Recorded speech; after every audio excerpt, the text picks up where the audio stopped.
Hello, ladies and gentlemen. My name is Kurt, and welcome back to Farlands or Bust. Whoop, there's Wolfie. How you doing?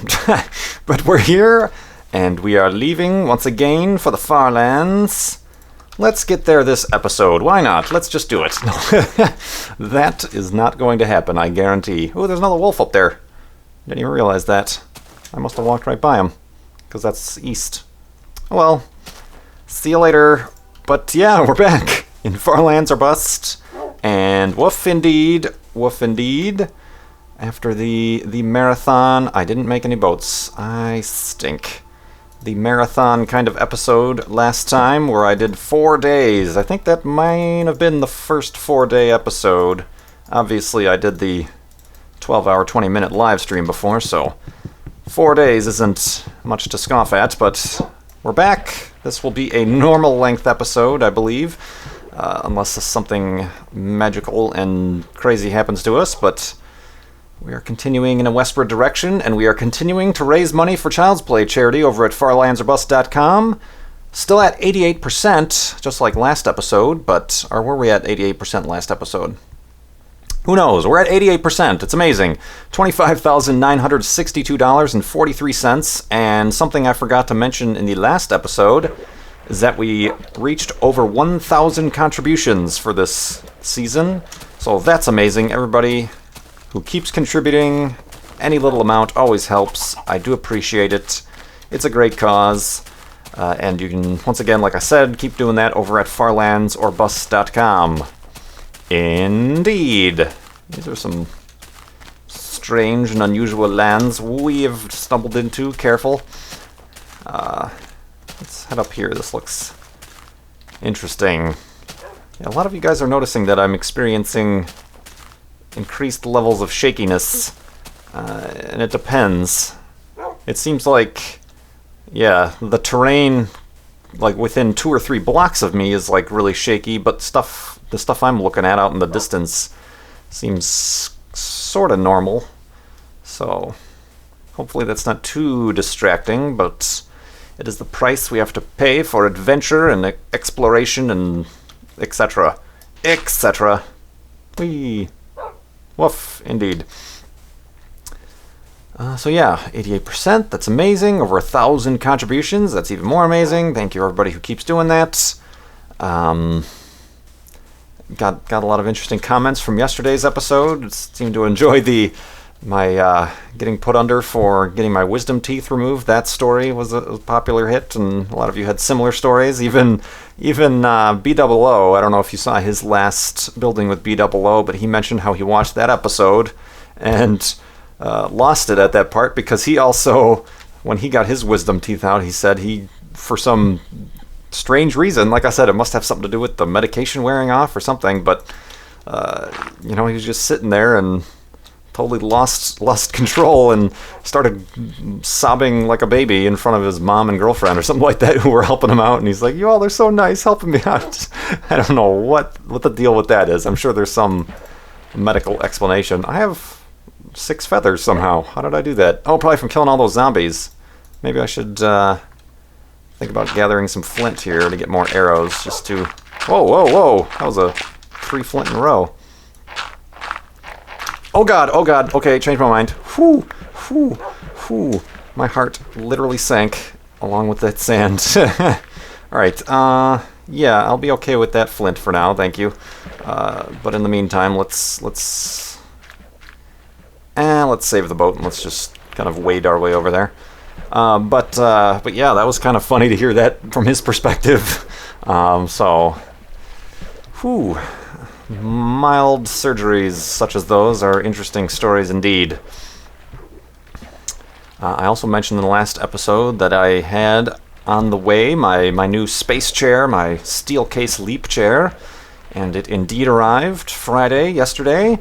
I am sitting in it right now. This is the first episode I am recording in the space chair, and first impressions after, only having had it less than a day, it's a good thing. It's a good thing indeed. I'm definitely... It has so many like little knobs and adjustments and levers that, very customizable. Flint? Flint, anybody? Flint? Flint. No flint. Dang it. So many adjustments with the back tension, the back angle, restricting the back angle, this and that, and this is a really strange combination gravel and smooth stone beach. Be very uncomfortable to come out here to get a suntan. Get a suntan. Woof. Wolfie agrees. Oh, okay, now we have more flint than we do leaves. Awesome. Or leaves. Feathers. Whoa. But yeah, the steel case leap. And it's one of those things, having just bought it, I'm still fiddling with some settings. I'll maybe try this for a little bit and that. And I can definitely tell already, though, it definitely gives you a lot more support than my crappy old chair did. But I notice it most when I stand up and walk away from my computer, because I notice that my back, when I stand up, is like already straight and familiar with the standing up position, whereas with the old or a crappy desk chair where you end up slouching or getting uncomfortable, you stand up and your back is like, I'm finally, stretched out and standing up. This chair keeps you in that position, so when you stand up, your back is like, so I've been doing this for the past couple hours anyway, because it's got the adjustable lumbar support and ergonomics and other catchy marketing terms as those. So that is something I noticed right away. The one thing I'm still unsure about, the most unsure about, is the armrest positioning. My other chair, I took off the armrests because they were annoying, and I have this corner desk, and the way, I don't know how many of you have corner desks where you actually sit in the corner. It's a little bit easier to just pull yourself all the way under the desk and just rest your arms, use the desk as your armrest, as it were, because you got a desktop, get the desktop on both sides. But I went with, there was an option to get the Leap without the arms. It saved like $100 or something like that. I opted out of that and decided to get the one with the arms. The arms are super adjustable too. They're all at like angles and wider and shorter and taller and skinnier and blah blah blah. But I'm thinking I have to get a little bit used to the arms, try to get the right position, because for those of you who do spend a long time at your desk, you know that your forearms are supposed to be parallel with the floor, and your shoulders should be resting. They shouldn't be hunched up or like too high or too low, or supporting themselves. So I've got a little bit of adjustments to do there. I'm thinking I might have to actually lower my desk like an inch or so in order to get that a little bit better, because I have this IKEA desk with the adjustable legs. So I think that how you doing? If this current position isn't working out, because I'm feeling just a little bit discomfort in my arms, if this current position isn't working out, I might have to lower the desk a little bit so it's more at like I said, keeping my arm at a 90-degree angle and my shoulders not hunched up. So that might be the only drastic change. Of course, with the armrests, I'm also not up on the desk, so I'm a little bit further away, which is a good thing, not having the monitor 6 inches away from your face, but that's taking a little bit getting used to. But actually, now that I'm playing a game, Minecraft, it's a little bit better. I can see, I'm playing full screen now. Since I've got the new computer, I'm able to do that a little bit more reliably and get better frame rate. But playing full screen, I'm less, it's less like you have your head in a bubble, and the field of view doesn't really tend to get you dizzy because you're a little bit further away. So I'm enjoying it. And of course, it makes the screen appear clearer because you're not so close that you're seeing pixels. The pixels! I can tell it's shopped from the pixels. But yeah, it's so far a good purchase, and a purchase. Oh, zombies. That might be a spawner down there, just based on how quickly that zombie's already spawned. Then again, maybe not. How am I doing on wool? Let's grab some wool. Give me your wool. But yeah, what was I saying? Oh yeah, I guess obviously you guys kind of looked up and saw how expensive this chair is, but so far seems like a good thing. It's like it weighs like a metric ton, just like getting it in the door from the delivery, and it comes mostly assembled, except you just had to put the actual seat part on the pneumatic cylinder on the base, and just figuring that out, and it was just, I think it weighs like 60 pounds. So if weight is any indication of build quality, then this is definitely got high build quality. And I guess it'll really let me know if it was worth it, 4-5 years from now. If I'm still using the same chair and if I'm still comfortable and I don't have arm and back problems, then that certainly means it was a good purchase indeed. But let's go to sleep here for the middle of this episode. Wolfie's excited. Don't jump off the cliff, you noodle.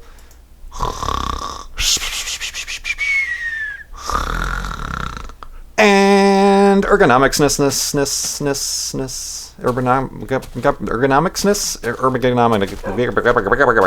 Indeed. So, continuing on, I do have, I do have one, is that a floating tree? Oh, that's weird. I was like, that is a weird bark for a tree to have, but nope, it's just a tube of dirt and a floating, what is this madness? That is crazy. Why would that happen? I love this random terrain generation. It just doesn't make sense. It's like, it put the tree there and it's like, wait a minute, a tree needs to have ground underneath it, so it just created a single pixel of ground underneath the tree. It's pretty funny. And it did it at this height level. So there must have been this chunk spawn, and it's like, wait a minute, that's not the same as this chunk, but this tree is over here. A lot of weird stuff is happening, Wolfie. We're getting closer. We're getting closer to the edge of the world. What was I saying? Oh, I need to make a correction from the last episode, and not about the Higgs boson thing, because I probably made so many mistakes with that I'm just not even going to bother. But I have to make a correction about the NASA social. I was talking about NASA socials, specifically one that is currently open for registration over at nasa.gov/social. This is for a launch at Kennedy Space Center at the end of August. But I said that I thought all NASA socials were open to international applicants. I'm afraid this one actually isn't. And I don't know if that's just some new change that they've had. I know that the Juneau NASA tweet up I was at had international participants. There was one. Oh no! There was one. There was one girl from Poland or something like that, and other places. But I know there's somebody from Australia and stuff. But neither here nor there. This one, unfortunately, is only open to U.S. citizens. So, sorry, that's the caveat on this one for the RBSP spacecraft launch. It's going to study the radiation belts or something like that I'm not completely familiar with. But yeah, that one's, like I said, just read the instructions. Obviously, some of them are, some of them aren't, so just keep an eye on that stuff. I guess they do their best to include everybody, but certain restrictions with sort of launches like that. That one is launched on the Atlas V, which is actually a private contractor. It's not NASA. It's not their spacecraft. It's, who the heck is it? ULA, United Launch Alliance, so maybe they have certain contracts or certain things during the tour that, because I know they also do military contracts, so maybe that's the reason why. Who knows? But yeah, just sorry about that. Just keep that in mind when you're applying. And a boop. And continuing on. I got also concerning last episode. I could just continually talk about the previous episode, and it would be a perpetual thing we have going on here. But in the last episode, I mentioned how I was out a couple days because I had some stomach issues, some issues with the food arena, which is just weird. You need food to survive, but you could also choke to death on it. So good luck with that. Evolution. But I got some suggestions or some ideas, some diagnoses from the YouTube comments, which is always a great thing, saying that I might have a gluten allergy, or something called celiac condition, or something like that, which just means your stomach just can't handle gluten, and whenever it gets too much gluten, it's like, meh, and of course, being the idiot that I am, I go ahead and look this stuff up on Wikipedia and stuff like that, and reading down all the symptoms and the specifics behind it, and it's like, that's exactly what I have. All these symptoms are exactly the same, which is a bad idea. Oh, why did that boat break? Wow, that had a lot of momentum going for it. That was weird. I'll take this then. But yeah, that's always a bad idea. Self-diagnosis. It's always, it's like a confirmation bias where it's, well, this must be it because this, and this matches. Not necessarily. But yeah, it was saying that it's something, it's something linked to, like, frequent unexplained upset stomach, fatigue, because your stomach, instead of absorbing the nutrients, doesn't. And I'm like, I'm tired a lot lately. Unable to gain weight, which I've been very skinny my entire life, except for college. College, you gain weight, but I promptly lost that weight after leaving college. But yeah, so thanks everybody who commented about that and totally sent me on a downward spiral of links and Google searches and Wikipedia articles about certain stomach issues. Thanks a lot. But what was I gonna say? Yeah, that's just, I had to close down those tabs and be like, nope, forget about it. I mean, I suppose, how do you even do that? Like, gluten is in everything. And like, the worst possible thing that I could have read was that like beer is like pretty much like just liquid gluten. So if that were the case, oh, hello, a lot of lava. If that were the case, I'd have to give up beer. No, Darth Vader. But which is weird. I mean, I don't seem to ever have stomach issues after having beer. It's only like weird other situations or restaurants or who knows. It's probably nothing related to that. And really, I noticed I had a lot of problems, like I said, out of college and through college. I think it was just because I was eating too much. Like, the portions I were eating were too large. So since then, I've scaled back on my portions, and I seem to be okay. But why am I talking about this? You guys aren't my doctor. Go away. Leave me alone. But but yeah, that's fun.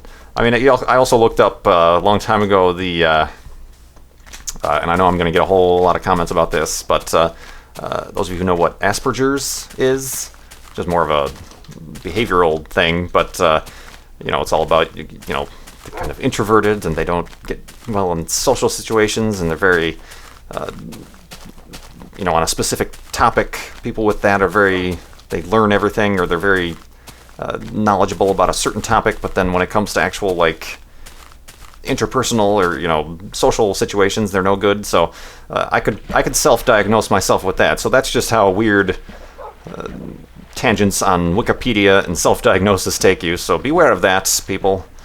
Just because you yourself think you match all these symptoms doesn't mean that's the case, and consult your physician. Indeed. Medical advice from Kurt. Far lands or medical advice? Let's see. I do have a question here from the last episode. Tulkus the Valiant. It's weird when usernames are all one word, and I try to, like, I thought that was Tulkus the Valiant. But no, Tulkus the Valiant asks, as you are from Chicago, what are your thoughts on the University of Chicago as a current student there? I don't have... I'm going to sing a little ditty about it. No, I don't personally have any thoughts about it. I've never been. I don't really know anybody who's been. I mean, I know the University of Chicago is pretty big. They have a pretty big science presence, and, whenever you see certain experiments or findings, even out here in Fermilab, they have a big presence here at Fermilab, physics or astronomy. There's always somebody who's connected with the University of Chicago or UIC or something like that. So I'm sure, I don't know. I don't know much about, I'm sorry, I was about to say they're like a research college, I think, but who knows? I personally don't know. That could be the opposite of the truth. But yeah, I have no opinion. So good luck, and enjoy the fact that I am indifferent about the place you are currently studying. His other question is, what is your worst nightmare? Which is a completely different question than his first one. Wolfie? Oh, there he is. I was going to say, careful of the cacti. Worst nightmare? Are you talking like philosophically, like in my like real life nightmare, or like actual dream nightmare? Because that's the way I took the question. Dream nightmare. I don't know. I have, and I'm going to talk about that now. I'm going to answer your question incorrectly, whether or not you intended it this way. Worst nightmare. I have a lot of weird. I used to have nightmares as a kid more, and I think that's what everybody has. Just a little bit more overactive imaginations, I guess. But I had always had nightmares about. Oh, dang it. Giggity. 3-day episode, I guess. Why not? I always had nightmares about like storms and tornadoes and stuff, and I told you guys, just growing up in the Midwest, that's always an issue, and even now I have problems going to sleep when it's thunderstorming out and stuff like that. Not any rational fears behind that, but I always had dreams about tornadoes hitting my house or storms and stuff like that. Whoa, look at all those arrows I suddenly have. Get out of here. And I have a boat. Alright, let's get this back and let's quickly build another elevated hidey hole. But this is just going to be a 3-day episode. Just a 3-day episode. I don't think I can do 4-day episodes that much. Especially YouTube is still having some upload and processing issues. That one took forever. I hated it. It was planned to go up at like prime time, YouTube time, but then nope, sorry, still processing. No monetization for you. But yeah, let's go to sleep here, and we'll continue talking about dreams after we dream. Oh god, that was a nightmare. Oh god, it scared me. Snoring noises, you know. Whoo. I was holding down shift. That's what that was. I saw the inside of my face. Inside of my face. But, what was I going to say? Oh yeah, nightmares about storms and things like that. Not all the time, but I would frequently have, and I still sometimes have, what is called, what is it called? I have notes. Sleep paralysis. And for those of you who know what that is, and perhaps if you don't know what that is, maybe you do have it, but you don't know what to call it. It's where you're sleeping, or your body's kind of in like that middle ground between sleep and awake. It usually happens to me when I'm waking up from sleeping. But you're still in that REM state, and you really didn't have a chance to get out of it. Sometimes it'll be where you're waking up, and you feel like you're in your bed waking up, but you're actually still dreaming. And it's sleep paralysis, and it's like an actual condition. It's an actual thing that happens to quite a few people, where you wake up, but you can't. You feel like you're paralyzed. You can't move, and you can't. You know, usually if there's a nightmare going on, you can't scream, you can't get out of bed. It feels like the sheets weigh like 1,000 tons and they're on your chest and you're like completely frozen solid. I get that every now and again, and that's pretty freaky, for those of you who know how that feels. And there's, you know, it's even back through history. Once again, if you look at the Wikipedia for sleep paralysis, back through history, there's all these kind of mythologies behind it, that it's some demon on your chest or a dead ancestor or something like that, or I guess in the southern United States, it's called the Hag or something like that. You know, some voodoo-ish kind of paranormal type of thing that they imagine, but it's an actual thing, and it has to do with being on the border between REM sleep and awakeness, and you know, your blood. I was going to say blood transfusion. That's not the right word. Your blood pressure or your heartbeat is slowed because you're in REM sleep, but you're still not awake, so your like muscles don't respond, and that's always a fun like actual nightmare to have, even as an adult. But yeah, I used to have that a lot, and there's, you know, certain, you know, since you are kind of in a dream-like state, you end up kind of hallucinating some things, and I always had problems. This was happening more as a kid, but whenever I was sick, like I had a cold or a flu, I would get this a lot because obviously you're also drained and tired from being sick. But I would get this kind of hallucination where I'd be awake in my room, but all the walls and like everything, all the furniture and stuff, I would basically lose perspective. Like the perspective on all the walls would, instead of being, you know, 5 feet away from my face, they'd be like 30 feet away, and like just... you know, it would be like if I amplified, if this was Minecraft 1.2.5, I amplified the field of view, and like you're suddenly in like a fisheye lens, and that's freaky for a sick kid to to experience, but yeah, that stuff is freaky while it's happening, but it's always interesting to think of the science and whatever chemicals in the brain cause that and stuff like that. So I hope that probably wasn't what you wanted me to answer about what's your worst nightmare. I bet you were kind of talking about like real life stuff, but that is the answer you're going to get, sir. Deal with it in your face. Sorry, I don't know what's wrong with me. That's these 3-day episodes. See, this is the threshold at which I start to lose my marbles. They start to roll around. What's in here? That's either cobble or that's gravel. Gravel! Woof! Whoa. Hello. Jitter, jitter, jitter. A more simple question asked by XX Jondon Lay XX1 asks, steak or ribs? Woof. Wolfie says both.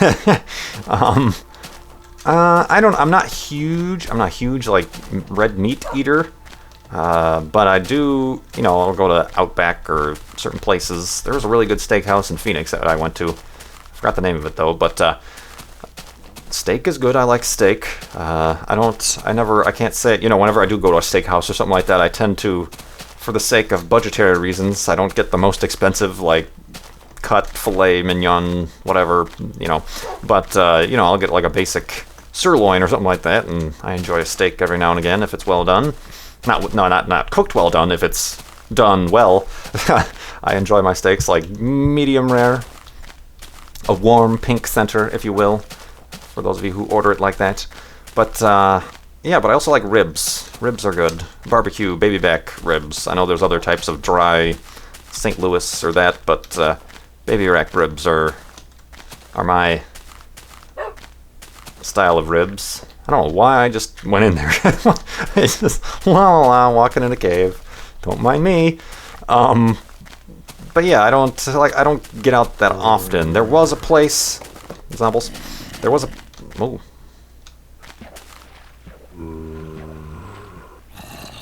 that might be a spawner, or it might just be a lot of zombies in one place. That's a spawner. Crumbs. I have to investigate this. Wolfie, get over here so I can actually make you sit down so you don't cause problems. Well done. Alright, let's see what we can do here. Since we have so many arrows all of a sudden... Oh, well, I guess I can just... Hey! Receive my diamond sword. You are dead, sir. You are going to die, sir. Alright, let's get some blocks on the bar. Ooh! You don't have pathfinding yet, neener neener. Can't figure that one out, can ya? Of course, I'm just letting them spawn. Oh god, don't get touched by them or else Wolfie will come in after us. Alright, this is not the way to go about this. Let's, oh, didn't mean to do that either. Aha! Suck it! Alright, let's, make sure they can't get out there. Let's actually... Excitement!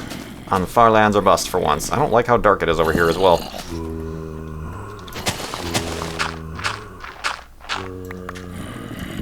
Let's go in it from the side. Those of you who want adventuring... Oh, here we go. Oh, that's the corner. Okay, that's fine. Hey guys! Can I come into your party? Hang out with you? Be a friend. Slow down their spawning a little bit.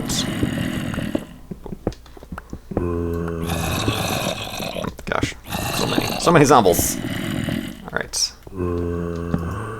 Stop with the spawning. I have an iron sword. Let's save the magical diamond sword. I was told by a commenter in the last episode that actually is the original sword from the spawn area. I have yet to confirm such things, but that could be possible. Alright, there's still another guy in here. There's a couple other guys.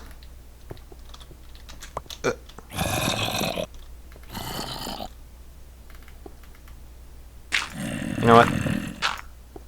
nuts to you guys. 1 chest. What a rip.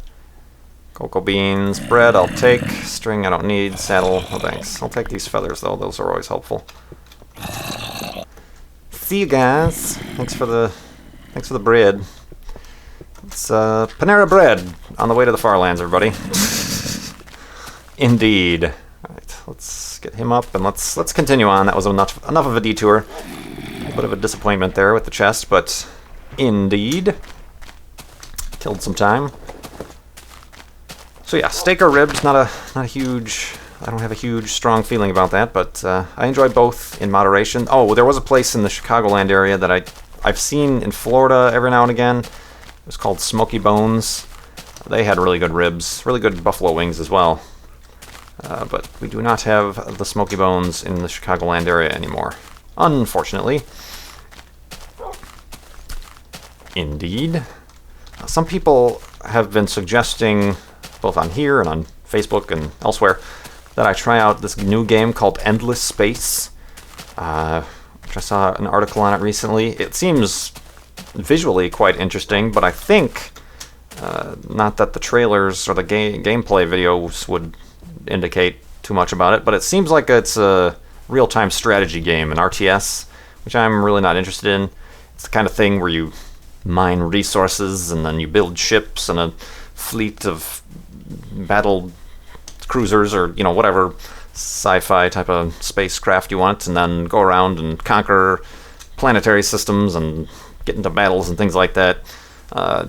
Not my cup of tea, to be honest. I mean, it seems interesting, and certainly if that's something you guys are interested in, you can go check it out. I think it's probably on Steam. It's called Endless Space. I'm also not that big into space combat games, to be honest. I don't know, maybe... Ooh. Let's build the hidey hole over here. Maybe because deep down inside I'd rather... Wolfie? Oh! Yeah, let's actually get you down here. Wolf elevator. There we go.